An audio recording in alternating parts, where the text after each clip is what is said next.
Hello दोस्तों, diabetic लोग अक्सर हमसे पूछते हैं कि क्या ऐसा वो खा सकते हैं जो ब्रेकफास्ट के हिसाब से अच्छे फूड ऑप्शंस है।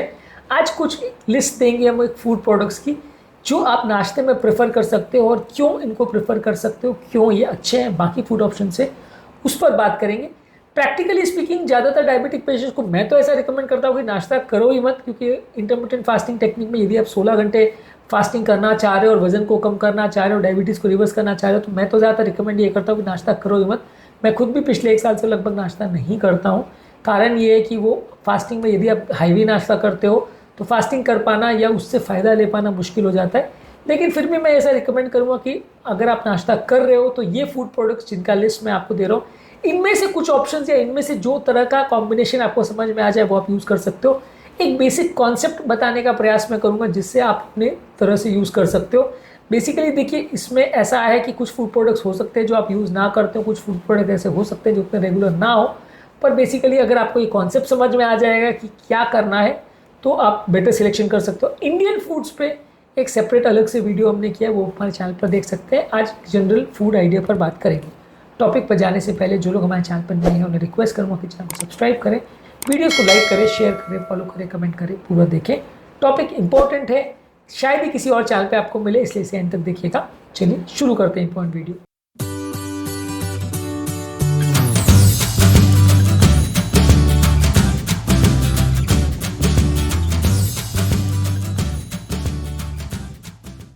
सबसे पहले दही से बने हुए कोई भी फूड प्रोडक्ट्स आप ले सकते हैं। दही में प्रोटीन ज़्यादा होता है, कार्बोहाइड्रेट्स उतना ज़्यादा नहीं होता, ग्लाइसेमिक इंडेक्स कम होता है, फाइबर और एंटीऑक्सीडेंट ज़्यादा होते हैं।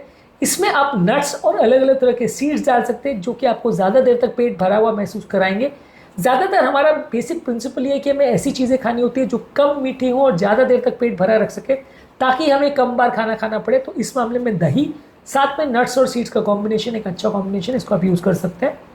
अगला ऑप्शन है अंडे के बने हुए कोई भी चीज़ें आप ले सकते हैं, चाहे अंडे की भुर्जी हो, चाहे बॉइल्ड एग्स हो, ये दोनों ज़्यादा अच्छे हैं। और ऑमलेट भी है। ऑमलेट में देखिए कोलेस्ट्रॉल थोड़ा होता है, तो मैं बहुत रिकमेंड नहीं करता ज़्यादा मात्रा में खाने का, लेकिन क्योंकि इसमें फैट ज़्यादा है, कार्बोहाइड्रेट कम है, तो आपका शुगर वैल्यूज़ नहीं बढ़ेगा और लंबे समय तक आपको भरा हुआ महसूस कराएंगे। खासकर तब जब इसमें आप सब्जियाँ ज़्यादा डालते हो, यानी कि टमाटर है, प्याज है, अलग अलग तरह की शिमला मिर्च है, पालक है, अलग अलग तरह की जो भी चीज़ें आप इसके साथ डालते हो, वो फूड सब्जियां जो है वो आपको ज़्यादा देर तक भरा हुआ महसूस कराती है, ज़्यादा फाइबर और ज़्यादा न्यूट्रिएंट देते हैं। अंडे में अपने आप में बहुत फाइबर नहीं होता, लेकिन साथ में जब आप सब्जियां यूज़ करते हैं तो फाइबर बढ़ जाते हैं, तो वो भी आपको ज़्यादा देर तक भरा हुआ महसूस कर सकते हैं। तो ऑमलेट के बने हुए अलग अलग आप आइटम्स ले सकते हैं। इसमें आप अलग अलग तरह की सब्जियाँ, अलग अलग तरह के फाइबर रिच वेजिटेबल्स और ऑलिव ऑयल में इसको बनाएं तो ज़्यादा अच्छा है। चीज़ के साथ भी बनाए तो वो भी आपको भरा हुआ महसूस कराएगा, लेकिन चीज़ में कोलेस्ट्रॉल ज़्यादा होता है, अंडे में भी कोलेस्ट्रॉल ज़्यादा होता है, उस मामले में बहुत अच्छा नहीं है। लेकिन एटलीस्ट आपका शुगर वैल्यूज उतना नहीं बढ़ेगा और आप ओवरऑल खाना कम खाओगे। मैंने खुद पर भी प्रैक्टिकली करके देखा है कि जब भी मैं एग्स का ब्रेकफास्ट मॉर्निंग में करता हूँ तो कई घंटे तक पेट भरा रहता है, खाना खाने की इच्छा ज़्यादा नहीं होती है। और बाकी कंपैरेटिवली इस तरह के फूड आइटम्स जो आप खाते हो, जो मैदे की बनी हुई होती है, क्या स्नैक्स टाइप की चीज़ होती है या कोई ड्रिंक्स होते हैं, वो खाने के बाद तुरंत बार बार आपको भूख लगती है। तो अंडे के बने हुए आइटम्स आपको फुल टोटली ज़्यादा देर तक रखते हैं। इसके अलावा अंडे के बने हुए मफिन्स आप ले जा सकते हो, जिसको आप सडनली अगर भूख लग जाए तो आप खा सकते हो, तो आपको ज़्यादा देर तक पेट भरा रहेगा। बाकी सी और तरह के चॉकलेट मफिन्स या कुकीज़ से ये ज़्यादा बेटर है। इसके अलावा आप ओट के मील्स ले सकते हैं। ओट्स में अलग अलग तरह के फाइबर, खासकर इसमें बीटा ग्लूकन होता है जो कि आपकी इंसुलिन सेंसिटिविटी को बढ़ाता है, ब्लड शुगर वैल्यूज को कम करता है। इसमें आप ऊपर से चिया सीड्स, फ्लैक्स सीड्स, अखरोट डाल सकते हो, तो ये उसको और ज़्यादा पौष्टिक, और ज़्यादा विटामिन मिनरल से भरा, और ज़्यादा ओमेगा 3 फैटी एसिड से भरा हुआ बनाते हैं, जिससे आपको और ज़्यादा हेल्दी मिलता है। लेकिन इसमें ध्यान रखना है कि आपको स्टील कट या रोल्ड ओट्स को ज़्यादा प्रेफर करना है। ये ज़्यादा नेचुरल फॉर्म में होते हैं, ये आपके पेट को ज़्यादा भरा रखते हैं। इंस्टेंट ओट्स या जो पैकेट में बने हुए आते हैं या फ्लेवर्ड ओट मील्स आते हैं, वो उतने अच्छे नहीं। हालांकि इस पर भी हमने वीडियोस किए हैं और यहाँ पे हमने वो भी असेस किया है कि शुगर वैल्यूज़ को कितना बढ़ाते हैं, तो वो भी उतने बुरे नहीं थे। हमने CGM टेक्निक में भी इस पर शॉर्ट्स में इसको डॉक्यूमेंट किया था कि शुगर वैल्यूज़ उतने नहीं बढ़ते। लेकिन फिर भी ये है कि स्टील कट या रोल्ड ओट्स जो नेचुरल फॉर्म में होते हैं वो ज़्यादा अच्छे होते हैं। और इसमें गार्निशिंग के लिए या टेस्ट के लिए शुगर डालने के बदले आप दालचीनी डाल सकते हो, तो ये थोड़ा उसको स्वीट फ्लेवर भी देगा। हालांकि मसाला ओट जो हम खाते हैं उसमें स्वीट नहीं डलता है, पर अलग अलग तरह के ओट्स के डिशेज अलग अलग लोग बनाते हैं। इसके अलावा चिया सीड से आप पुडिंग बना सकते हो, जिसमें आप उसको बादाम के दूध में पूरे रात भर भिगा के रखिए और सुबह उसको आप नट्स और बेरीज और अलग अलग तरह के फ्लेवर्स डाल के खा सकते हो, थोड़ा दालचीनी वगैरह डाल सकते हो। तो चिया सीड्स के आप पुडिंग बनाते हो उसमें दूध वगैरह से, बादाम के दूध से, तो वो ज़्यादा हेल्दी है और आपके पेट को ज़्यादा देर तक फुल करता है। इसके अलावा आप कोई भी तरह के टोस्ट या ब्रेड जो कि होल ग्रेन है, सिंपल ब्रेड मत लीजिए, यानी कि मैदे के बने हुए ब्रेड मत लीजिए। अपने इंडिया में मिलने वाले ज़्यादातर ब्रेड में 60-80% मैदा होता है, तो वो नहीं खाना है। होल ग्रेन का बना हुआ ब्रेड या रोटी ले सकते हो, और साथ में आप उसको एवोकाडो ले सकते हो। एवोकाडो हालांकि इंडिया में बहुत ज़्यादा लोग नहीं खाते, लेकिन एवोकाडो एक काफ़ी अच्छी सब्जी या फ्रूट बोल सकते हैं। इसको आप अलग अलग तरह से रोटी पर या टोस्ट पर लगा के खा सकते हो, उसको डायरेक्टली भी खा सकते हो।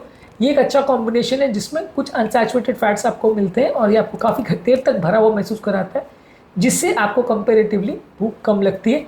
इसमें आप अलग अलग तरह के कॉम्बिनेशन, अलग अलग तरह के नट्स, अंडे, ये सब चीज़ें डाल सकते हो। इंडिया में एवोकाडो को लोग कम खाते हैं, लेकिन अवेलेबल है, आप अगर खाते हो तो ये काफ़ी हेल्दी है। इसके अलावा आप बादाम के दूध या दही से अलग अलग तरह के स्मूदीज़ बना सकते हैं, जिसमें आप प्रोटीन पाउडर डाल सकते हैं, थोड़ा बेरीज डाल सकते हैं, उसको थोड़ा सा अलग अलग तरह की सब्जियां डाल सकते हैं उसको और न्यूट्रिएंट डेंस बनाने के लिए, और इस तरह के ड्रिंक्स आप ले सकते हैं। तो ये स्मूदीज़ जो है कंपेरेटिवली आपको ज़्यादा देर तक भरा हुआ एहसास कराएंगे। आपको प्रोटीन्स और विटामिन मिनरल्स अच्छे मिलेंगे। सब्जियां ज़्यादा डालेंगे तो फाइबर भी अच्छा मिलेगा, ओमेगा 3 फैटी एसिड्स मिलेगा। यदि आप नट्स डालोगे तो ये भी एक अच्छा ब्रेकफास्ट है जो आप ले सकते हो। इसके अलावा आप पनीर के अलग अलग कॉम्बिनेशंस ले सकते हो, और उसमें आप अलग अलग तरह की सब्जियों को या अलग अलग चीज़ों को कंबाइन कर सकते हो, जैसे टमाटर है, खीरा है, शिमला मिर्च है, अलग अलग तरह की चीज़ें बना सकते हो। इसका कोई सब्जी बना सकते हो। पनीर एक अच्छा प्रोटीन का सोर्स है, इसको आप अलग तरह से बना सकते हो, बशर्ते आप उसमें बहुत ज़्यादा ऑयल का प्रयोग नहीं करें। इसको आप रोटी के साथ भी खा सकते हो, तो ये भी एक ठीक ठाक कॉम्बिनेशन है, जिससे आपका उतना ज़्यादा वजन नहीं बढ़ेगा और डायबिटीज़ नहीं बिगड़ेगा। मैं रोटी की बात कर रहा हूँ, पराठों की बात नहीं कर रहा हूँ। पराठों में बहुत ज़्यादा ऑयल चला जाता है, पर आप इसको कोशिश कर सकते हो अलग अलग तरह से बनाने का जिसमें बहुत ज़्यादा ऑयल ना जाए। इसके अलावा लो कार्बोहाइड्रेट के आप पैनकेक्स बना सकते हो, जो कि बादाम का आटा यानी आलमंड फ्लावर से, या कोकोनट का आटा यानी कि नारियल के आटे से बनता है। रेगुलर गेहूं वगैरह के आटे में जो आप अगर उसको लेते हो तो उससे अगर आप पैनकेक्स वगैरह बनाते हो तो जल्दी शुगर आपका बढ़ता है।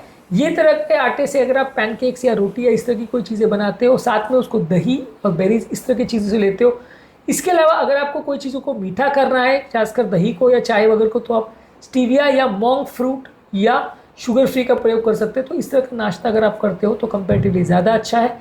इसके अलावा कोई भी आप स्मूदी का बाउल बना सकते हो, जिसमें आप दही के साथ बहुत ज़्यादा तरह के प्रोटीन पाउडर्स या ड्राई फ्रूट्स या बेरीज को प्रयोग कर सकते हो। तो ये भी एक अच्छा आपको ब्रेकफास्ट ऑप्शन मिल जाएगा। इसके अलावा रोटी का या अलग अलग तरह के वेजिटेबल बेस्ड रैप्स आप बना सकते हो, जिसमें आप अंडों को भी डाल सकते हो, और खासकर अगर आप रोटी को फ्लैक्स सीड्स के आटे से, या अगर आप कोकोनट के आटे से बनाते हो या आलमंड के आटे से बनाते हो, बादाम के आटे से बनाते हो, तो ज़्यादा हेल्दी है।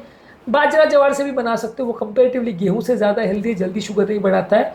उसमें आप अलग अलग तरह की सब्जियां डाल सकते हो, एवोकाडो डाल सकते हो, एग्स डाल सकते हो। फ्रूट्स बहुत ज़्यादा मत खाइए, वो उतना हेल्दी नहीं है, लेकिन फ्रूट जूस आप बिल्कुल अवॉइड करिए, वो बहुत हेल्दी नहीं है और बहुत जल्दी आपको भूख लगाता है। लेकिन इस तरह की चीज़ें आप खा सकते हो। इसके अलावा पनीर के बदले टोफू काफ़ी लोग पसंद करते हैं, हालांकि इंडिया में बहुत ज़्यादा लोग टोफू नहीं खाते, वो अच्छा फूड ऑप्शन है। ये रेगुलर पनीर से काफ़ी कम कोलेस्ट्रॉल आपको देते हैं, तो आप इसको ज़्यादा प्रेफर कर सकते हो यदि आपको टेस्ट सूट करे।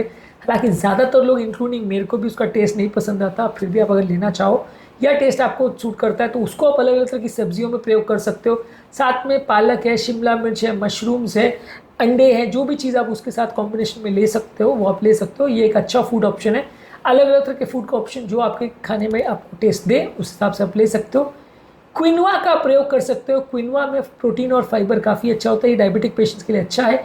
इसको आप अगर अलग अलग तरह के ओट मील्स में बना सकते हो, इसको नट्स वगैरह या बेरीज या अलग अलग तरह के सीड्स डाल के बना सकते हो। ये भी एक हाई फाइबर डाइट है जिसमें काफ़ी मात्रा में प्रोटीन और फाइबर मिलता है। इसमें साथ में बादाम का दूध डाल सकते हो और इसको दालचीनी से या दूसरे फ्लेवर से या शुगर फ्री डाल के मीठा कर सकते हो। तो क्विनोआ को भी अगर आप प्रयोग करते हो और इससे कुछ डिशेस बनाते हो तो ये भी काफ़ी ज़्यादा हेल्दी है डायबिटिक पेशेंट्स में। बेसिकली आपको कोशिश ये करनी है, कॉन्सेप्ट क्या है कि कार्बोहाइड्रेट कम रखना है, मीठी चीज़ें कम रखनी है, फ्रूट्स या फ्रूट जूसेस को बहुत ज़्यादा नहीं लेना है, प्रोटीन ज़्यादा लेना है, अनहेल्दी फैट्स को अवॉइड करना है, हेल्दी फैट्स को ज़्यादा लेना है, बहुत ज़्यादा मात्रा में नहीं खाना है। मैं तो ज़्यादातर ये कहता हूँ कि ब्रेकफास्ट नहीं करो तो अच्छा है, फिर भी यदि आप खा रहे हो तो बहुत ज़्यादा मात्रा में कोई भी खाद्य पदार्थों को नहीं खाना है, और कोई भी चीज़ों में जिसमें मैदा ज़्यादा डला हो, राइस ज़्यादा डला हो, इन सारी चीज़ों को अवॉइड करिए। प्रोसेस फूड प्रोडक्ट्स को अवॉइड करिए। नेचुरल फूड प्रोडक्ट्स ज़्यादा लीजिए, वो ज़्यादा हेल्दी है।